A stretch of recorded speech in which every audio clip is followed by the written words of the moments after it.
in general, most people understand franchising because they visited a franchise, whether it be a McDonald's, a Dunkin' Donuts. I mean, you name it. I think most people understand the concept of what a franchise is.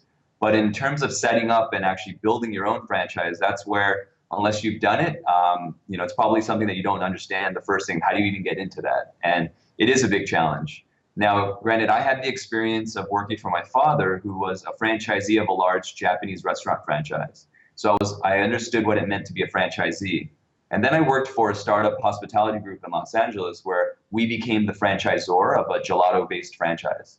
And so I was able to understand kind of the development, how franchise sales worked, and really the inner workings of operating a franchise business. And so it was really with that knowledge that I parlayed that into building my own brand and then making that into a franchise brand. So it does take a lot of research. It takes a lot of capital to be able to get into, unless you have pretty decent war chest. I'd say with any franchise, I don't care if it's service-based or if it's a retail franchise, you're really looking at like $150,000 to $200,000 between all your legal expenses, consultants who you may need to reach out to help you with your operating manual, as well as getting registered in the various states that you'd like to operate in.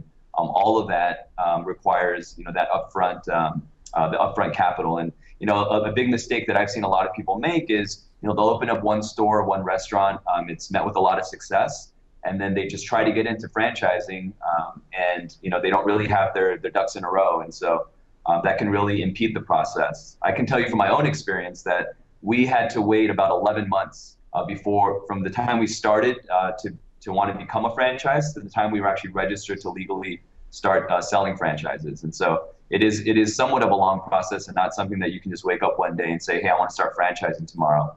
There's a bit of a legal process and a registration process that can take time.